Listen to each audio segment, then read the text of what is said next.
नमस्कार, think tank देख रहे हैं आप। मैं हूं आपके साथ प्रेरणा शर्मा।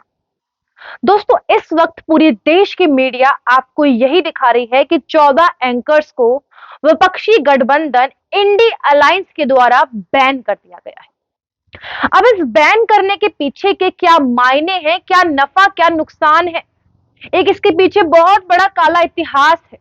इन सभी के बारे में हम आपको अलग से एक वीडियो बनाकर जानकारी सहित बताएंगे अपनी सनातन सीरीज के द्वारा। लेकिन आज बात करेंगे एक ही मुद्दे पर चार चार पॉइंट ऑफ व्यूज के बारे में। ये भी पत्रकार है, वो भी पत्रकार है, लेकिन एक पत्रकार सुप्रीम कोर्ट को बहुत ज्यादा प्यारा है और एक पत्रकार सुप्रीम कोर्ट की नजरों में जूते जितनी भी अहमियत नहीं रखता है।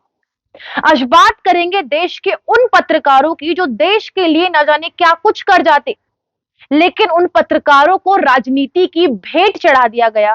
उन सभी पत्रकारों को एक तरीके से देखा जाए तो उनका गला घोट दिया गया। और वही बात करेंगे ऐसे ऐसे पत्रकारों के बारे में जिन्होंने पूरे पूरे राज्य जला दिए, जिनकी वजह से दो समुदायों में इतनी भारी लड़ाई हुई, इतनी भारी आगजनी नरसंहार हुआ कि आज तक मणिपुर जल रहा है। किस तरीके से महिलाओं को नग्न कर कर मणिपुर में घुमाया गया, ये भी हमसे नहीं छुपा है। लेकिन इनके आरोपी जो पत्रकार हैं वो आज तक शान से रोडों पर मजे से घूम रहे हैं। लेकिन ऐसे पत्रकार जो देश के लिए न जाने क्या कुछ कर जाते, वह सभी राजनीति की भेंट चढ़ चुके हैं। आज बात करेंगे उन्हीं पत्रकारों के बारे में और सुप्रीम कोर्ट के ऐसे फैसलों के बारे में जो हमें तो समझ नहीं आते हैं। आप उन पे क्या राय रखते हैं, आप हमें कमेंट करके जरूर बताना हमारे थिंक टैंक के कमेंट सेक्शन में। दोस्तों, मणिपुर की घटना से पत्रकारों का क्या रिलेशन है और इन 14 एंकर्स के बैन होने से मणिपुर का क्या कनेक्शन है, ये सारी बातें आपस में क्यों जुड़ी हुई हैं, आप में से अधिक लोग यही सोच रहे होंगे। लेकिन दोस्तों, क्या आप जानते हैं जो ये मणिपुर में इतनी आग लगी हुई है, मैतई और कुकी समुदाय में जो इतना ज्यादा झड़प हुई है, इतना लड़ाई झगड़ा हुआ है, इनके पीछे एक बहुत बड़ा कारण एक 3 पत्रकारों की एक टोली का है।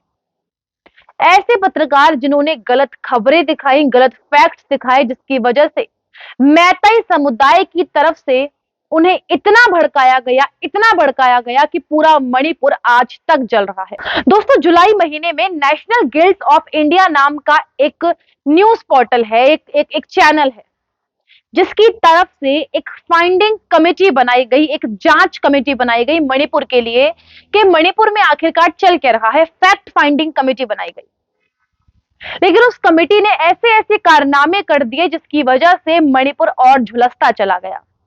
इस कमेटी के द्वारा वन विभाग की एक जलती हुई बिल्डिंग की तस्वीर खींची गई और उस तस्वीर को बताया गया कि ये मैतई समुदाय के एक व्यक्ति का घर है और ये जला दिया गया है कुकी समुदाय के द्वारा।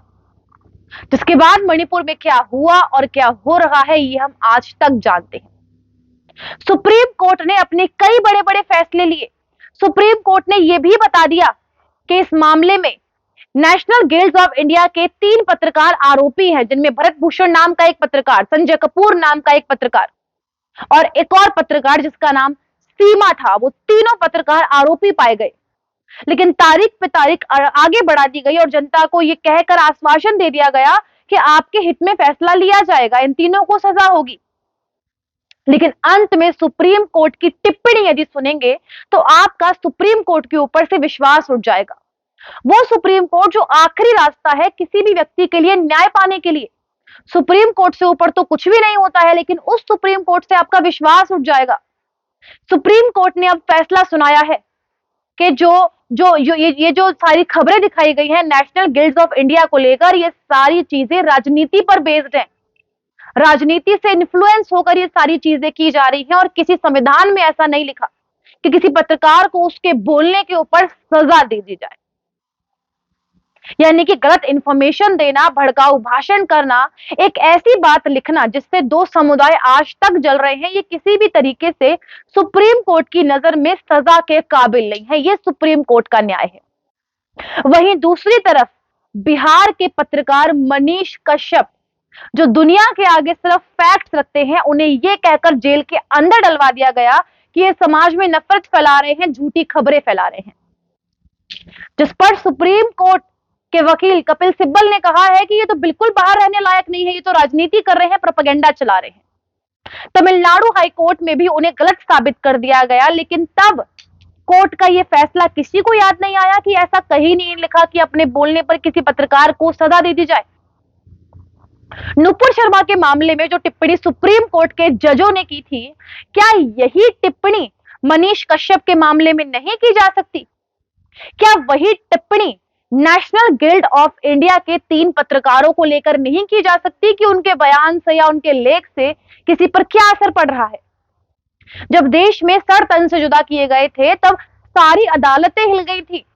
सुप्रीम कोर्ट ने अपने बड़े बड़े फैसले सुनाए थे। सुप्रीम कोर्ट के जजों ने नुपुर शर्मा को न जाने क्या क्या कहा था, कितनी सारी हिदायत दी थी कि आपने गलत किया है, भड़काऊ भाषण है, ये वो, आप किसी पैगंबर मोहम्मद को लेकर बयान नहीं दे सकते हैं।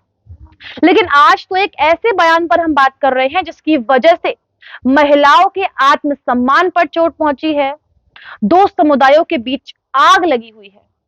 वहां के बच्चों का क्या फ्यूचर होगा जहां पर कितने महीनों से आग लगी हुई है? बच्चे पढ़ पा रहे होंगे? बच्चे स्कूल जा रहे होंगे? क्या कुछ भी नहीं हो पा रहा होगा। लेकिन इस पर सुप्रीम कोर्ट ने साफ कह दिया है कि हम कुछ नहीं कर सकते हैं। वहीं सुधीर चौधरी की बात करें तो ये भी पत्रकार हैं, इन्हें कभी भी जेल हो सकती है। अब ये पत्रकार है, ये अपनी इंडिपेंडेंट राय रख सकते हैं, स्वतंत्र होकर बोल सकते हैं, लेकिन इनके मामले में इन्हें कभी भी जेल हो सकती है। अर्नब गोस्वामी की यदि बात करें, हम सभी को याद है जब रिपब्लिक भारत के एक वरिष्ठ पत्रकार, एक बड़े पत्रकार, रिपब्लिक भारत चैनल के चीफ एडिटर अर्नब गोस्वामी को किस तरीके से गिरफ्तार कर लिया गया, सिर्फ और सिर्फ सरकार के खिलाफ बोलने के लिए। और वो खिलाफ भी कुछ ऐसा खिलाफ नहीं बोला था, फैक्ट्स दुनिया के सामने रखे थे। लेकिन उन चीजों के चलते उन्हें गिरफ्तार कर लिया गया और कई रात वह जेल में काट गया, उन्हें उनके घर से उठा लिया गया। लेकिन यहाँ पर सुप्रीम कोर्ट अपनी पूरी एक, इंडिया टुडे के अखबार में आप पढ़ सकते हैं, इंडिया टुडे में साफ लिखा गया 12 तारीख को जब इसकी सुनवाई हुई, 12 सितंबर को, कि इन्हें दोषी करार दिया गया है, इन पर सुनवाई होगी। ये बिल्कुल भी ना सोचें कि इनके खिलाफ कोई कार्रवाई नहीं होगी। फैसला सुरक्षित इसलिए किया गया है क्योंकि कोर्ट ये पता लगा रहा है कि इस पूरे मुद्दे में दिल्ली सुप्रीम कोर्ट में सुनवाई हो या फिर मणिपुर सुप्रीम कोर्ट में सुनवाई हो या फिर असम में हो, इन सभी चीजों को लेकर चर्चा हो रही थी। लेकिन अब अचानक से सुप्रीम कोर्ट का एक जो फैसला आया है कि इन्हें दोषी ही नहीं माना जाता, ये राजनीति से इन्फ्लुएंस होकर सारी चीजें कर रहे हैं, तो क्या सुप्रीम कोर्ट ये बोलना चाहता है कि ये सारी चीजें विपक्ष करवा रहा है? इसी के साथ साथ बात करें इस पूरे मुद्दे पर, जब इस पूरे मुद्दे पर इन तीनों पत्रकारों को दोषी करार दिया गया, तो इसी न्यूज चैनल ने, मैं बात कर रही हूं नेशनल गिल्ड ऑफ इंडिया की, इसी चैनल ने एक फैक्ट फाइंडिंग कमेटी दोबारा बनाई और इस पूरे मुद्दे का इल्जाम लगा दिया मैतई समुदाय पर। इन्होंने कहा कि मैतई समुदाय की गलती थी, इसलिए यह हिंसा भड़की है। इसमें गलती केवल विपक्ष की है, सरकार की है। यानी कि अपने आप को साफ कर दिया। और इन्हें हक किसने दिया कि आप इतने बड़े बड़े फैसले ले सकें? इसके लिए हमारी होम मिनिस्ट्री है, अमित शाह जी हैं, ये सारे फैसले उनके हाथ में है, लेकिन आप होते कौन हैं? लेकिन यहाँ पर नेशनल गिल्ड्स ऑफ इंडिया नाम के इस पूरे न्यूज चैनल ने, जो भी ये है, हम तो जानते भी नहीं है कौन है, क्या है, पता नहीं, कहीं से भी आ जाते हैं। लेकिन फिर भी ये जो नेशनल गिल्ड्स ऑफ इंडिया नाम का ये जो भी है, ये अपने आप गुनाह किए हैं, अपने आप उनसे बली भी हो गए हैं और सरकार इनका पूरा साथ दे रही है। लेकिन जो 14 एंकर बैन किए गए हैं, वो क्या कर रहे हैं? वो दुनिया के आगे सच दिखा रहे हैं। और जब विपक्ष, राजनीति में कहते हैं ना कि विपक्ष बहुत ज्यादा जरूरी होता है, तो यहाँ पर तो विपक्ष अपने खिलाफ सुनने से ही घबरा रहा है, इसीलिए 14 एंकर्स को बैन कर दिया गया है। इस खबर पे आप अपनी क्या राय रखते हैं, हमें कमेंट करके अवश्य बताइएगा। रिपोर्ट अच्छी लगी हो, पसंद आई हो तो कमेंट करें, शेयर करें और हमारे चैनल थिंक टैंक को सब्सक्राइब करना बिल्कुल भी ना भूलें। नमस्कार।